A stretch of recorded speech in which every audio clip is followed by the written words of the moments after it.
Olá pessoal, sejam todos bem-vindos ao canal Questione. Esse sou eu, Luiz Fernando.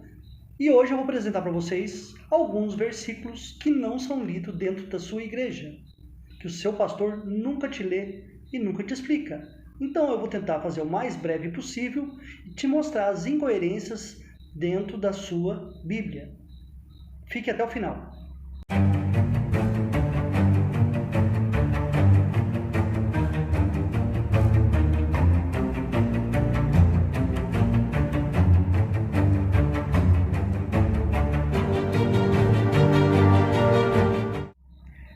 Números 31, 17 e 18 diz assim: Agora, pois, matai todo homem entre as crianças, e matai toda mulher que conheceu algum homem, deitando-se com ele. Porém, todas as meninas que não conheceram algum homem, deitando-se com ele, deixai-as viver para vós.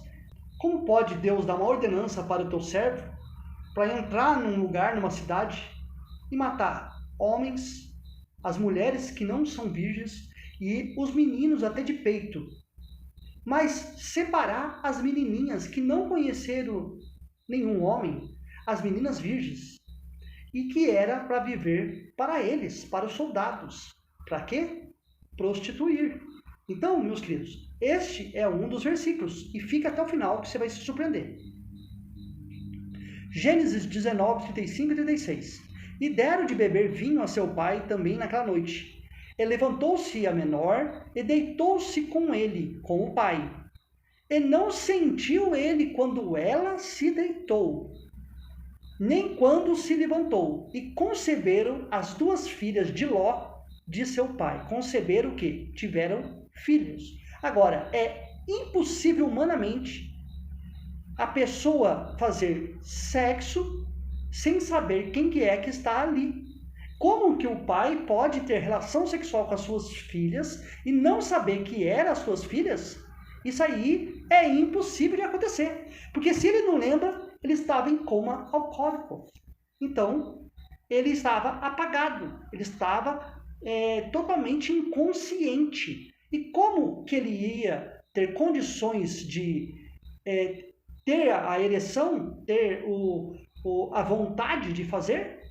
Então, isso daqui, como que pode? Se Deus destruiu Sodoma e Gomorra por causa do aumento do pecado ali na cidade, e aqui, como que fica as filhas de Ló que prostituíram com seu pai? Como que fica o incesto aqui, hein? Por que Deus não destruiu também Ló e as duas filhas? Edificou Noé um altar ao Senhor, e tomou de todo o animal limpo, de toda a ave limpa, e ofereceu holocausto sobre o altar. E sentiu o suave cheiro, e o Senhor disse em seu coração, presta atenção, e o Senhor sentiu o suave cheiro. Deus sente cheiro de carne queimada? E o Senhor disse em seu coração. Peraí, como que o autor da narrativa ficou sabendo que o Senhor disse em seu coração? E como ficou sabendo que o Senhor também sentiu o suave cheiro da carne, do holocausto? Aí ele diz assim: não tornarei mais a amaldiçoar a terra. Peraí, então Deus lançou maldição sobre a terra? Mas aonde há bem, pode haver mal? Se Deus é o sumo bem, ele pode fazer o mal?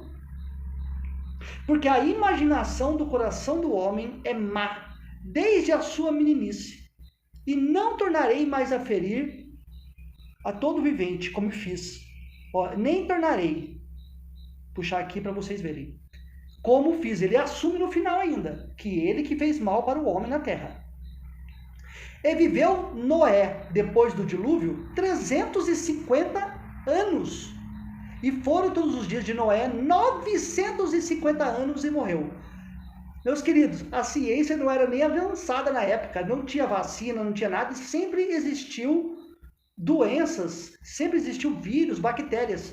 Como um homem pode viver 350 anos e ter filhos e filhas e viver 950 anos e morrer com 950 anos? É um absurdo um negócio desse. Então desceu o Senhor para ver a cidade e a torre que os filhos dos homens edificavam. Peraí, aonde está a onipresença de Deus aqui, que o Senhor teve que descer para ver a cidade, para ver que os filhos dos homens edificavam? E o Senhor disse, eis que o povo é um, e todos têm uma mesma língua, e isto é o que começam a fazer. E agora não haverá restrição para tudo que eles intentarem fazer. Eia, desçamos é porque ele não estava lá. E confundamos ali a sua língua, para que não entenda um a língua do outro. Então, se Deus teve que descer para confundir a língua dos homens, como diz a narrativa, né, aqui de Gênesis, é porque Deus não é onipresente. Agora vamos para mais uma falácia. Então a serpente disse à mulher, aí eu pergunto para vocês, cobra fala? Certamente não morrereis. Como que a serpente sabia que eles não iam morrer? Essa é a primeira perguntinha desse versículo. Porque Deus sabe que no dia em que dele comerdes, se abrirão os vossos olhos, e sereis como Deus, sabendo o bem e o mal. Presta bem atenção aqui agora.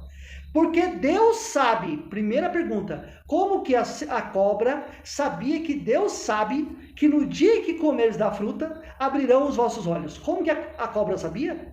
E outra coisa, e como que a cobra sabia que eles seriam como Deus? Outra coisa, pior é que ainda dentro desse versículo, sabendo o bem e o mal. Então eu te pergunto, como que a cobra sabia sobre bem e mal antes do Éden? Havia mal antes do Éden? É a pergunta que não quer calar. Isso o teu pastor, a tua igreja não te ensina. Porque eles falam que antes, que o pecado, que é o mal, só veio com a desobediência de Adão. Mas aqui mostra que já havia mal antes de Adão comer da fruta. Porque no dia que comerdes, se abrirão vossos olhos e sereis como Deus, sabendo o bem e o mal. Se sabendo o bem e o mal, é porque já existia o bem e o mal. E como que a cobra sabia de todas essas coisas? Então foram abertos os olhos de ambos, e conheceram que estavam nus, e coseram folhas de figueira, e fizeram para si aventais. Olha a pergunta que eu vou fazer. Os olhos foram abertos, e eles coseram folhas de figueira. Eles sabiam cozinhar no Éden? É a pergunta que não quer calar. Eles sabiam fazer aventais, costurar, amarrar, cozinhar? É a pergunta que também não quer calar. Pede para o seu pastor te explicar se Adão e Eva sabiam cozinhar e fazer avental.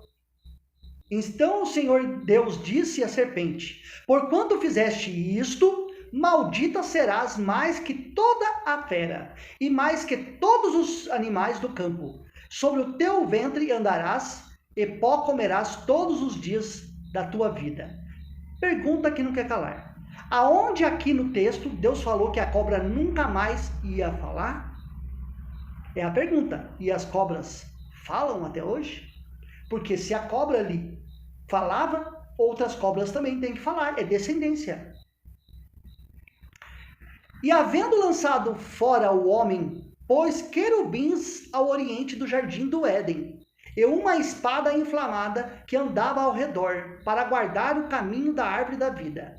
Pergunta, se Deus lançou o homem para fora e colocou querubins e uma espada inflamada, eu quero que vocês me mostrem aonde fica o Éden com essa espada inflamada e com querubins até hoje, que está sendo guardada, porque aqui em nenhum momento fala que ela é invisível. Aonde está o jardim do Éden com os querubins e essa espada circulando o jardim? É a pergunta que não quer calar. E disse Sarai a Abraão, eis que o Senhor me tem pedido de dar a luz.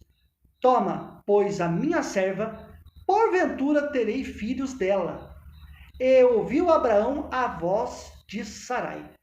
Olha aqui, depois os crentes falam que o homem só podem ter uma mulher, mas Sara entregou a tua escrava, a tua serva, para se deitar com Abraão e ter filho com ela. E aí? Os crentes falam que precisa ser crente igual o crente Abraão, porque Abraão teve fé, mas vocês seguem isso aqui que Abraão fez?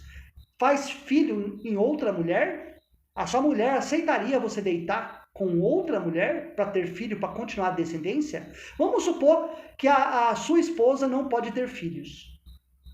A sua esposa deixaria você deitar com outra mulher? E outra coisa ainda, era uma serva egípcia ainda. Não era nem no meio dos hebreus. Você aceitaria que o seu marido se deitasse com uma serva, uma empregada, para ter filho, para dar continuidade na sua herança, na sua descendência? E aí, crentes, pode o homem pegar outras mulheres depois do casamento? Outro versículo. Mas aos filhos das concubinas que Abraão tinha... Opa! Então Abraão tinha mais mulheres, crentes? Ué, mas não pode ter só uma? Mas aos filhos das concubinas. E ele tinha filhos com as concubinas ainda. Deu a Abraão presentes. E vivendo ele ainda, despediu-os do seu filho Isaque, enviando-os ao oriente, para a terra oriental. Então, além de Abraão ter Sara, tinha ainda Agar e tinha concubinas com filhos. Nossa, que bonito, crente. Segue aí o exemplo de Abraão. Ah, e outra coisa também, tá? Abraão fez a circuncisão. E era para fazer em toda a sua descendência. Se você diz que é descendente de Abraão, por que você não faz a circuncisão? Josué 6:21. E tudo quanto havia na cidade destruíram totalmente a fio da espada, desde o homem até a mulher. Opa, que é isso, cara? Desde o menino até o velho, criança, e até o boi, o gado miúdo e o jumento. E tudo quanto havia na cidade destruíram totalmente ao fio da espada. Ó. Sangue todo mundo. Caramba, matou criança, matou todo mundo. Tá na sua Bíblia. Nossa, mas Josué não é depois de Êxodo que diz não matarás? Fica a pergunta aí, crente. Não matarás, não roubarás, não furtarás. E por que Deus está mandando aqui matar em Josué aqui? Por que depois do mandamento de não matarás, Deus mandou entrar na cidade e passar a espada em todo mundo? Levítico 26, 27 e 29. E se com isso não me ouvirdes, olha a ameaça, mas ainda andardes contrariamente para comigo, também eu para convosco andarei contrariamente em furor. Se não me seguis, pau em vocês. E vos castigarei, a maldade de Deus aqui, 7 vezes mais. Nossa, mas que Deus bondoso. Eu faço um mal para ele, ele me paga 7 vezes pior. Que isso? Castigarei 7 vezes mais por causa dos vossos pecados, porque comereis a carne de vossos filhos e carne das vossas filhas. Caramba! Deus ia castigar fazendo eles comer a carne dos vossos filhos e a carne das filhas. É a sentença que Deus deu para eles. Caramba! Que Deus amou o mundo de tal maneira. Que Deus amoroso esse da Bíblia, gente. Se alguém ferir ao seu servo, que aqui está amaciado, mas é escravo, se alguém servir o teu servo ou sua serva com pau e morrer debaixo da sua mão, certamente será castigado. Porém, se sobreviver por 1 ou 2 dias, não será castigado. Não tem problema não, apanhou 1 ou 2 dias, está ali, e ele não morrer, não será castigado. Porque é dinheiro seu, foi você que pagou pelo escravo, cara. Que beleza, continua. Números 21, 5 e 6. E o povo falou contra Deus e contra Moisés. Falou o quê? Reclamou da situação. Por que nos fizeste subir do Egito para que morrêssemos nesse deserto? Pois aqui nem pão nem água há. E a nossa alma tem fastio desse pão, está com nojo, já não aguenta comer. Fastio desse pão tão vil, tão ruim. Então o Senhor mandou entre o povo serpentes ardentes, que picaram o povo, e morreu muita gente em Israel. Nossa! E Jesus fala no Novo Testamento que qual seria o pai que vendo o seu filho pedindo um pão, te daria uma serpente, te daria algo ruim? Mas aqui está Deus mandando serpente ardente para matar o povo de Israel no deserto. Olha para você ver as incoerências da Bíblia. E Israel deteve-se em Sitim e o povo começou a prostituir-se com as filhas das Moabitas. Elas convidaram, vem para minha festa. Você vem se você quiser. Elas convidaram o povo ao sacrifício dos seus deuses.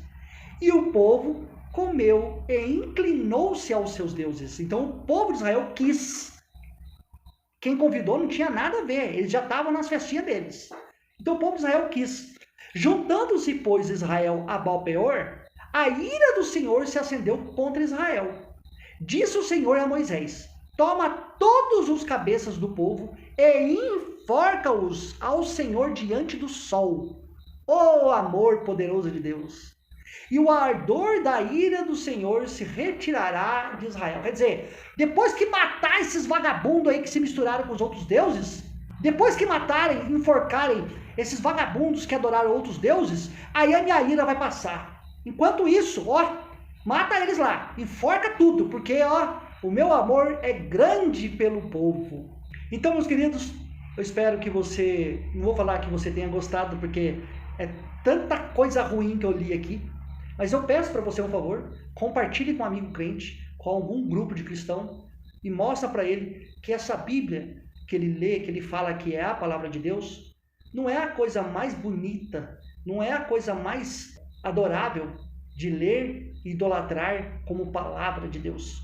Mostra para eles que não existe só versículos bonitinhos de Deus amou o mundo de tal maneira, mas existe um banho de sangue dentro deste livro, ok? Deixa o like, compartilha, ative o sininho e até o próximo vídeo.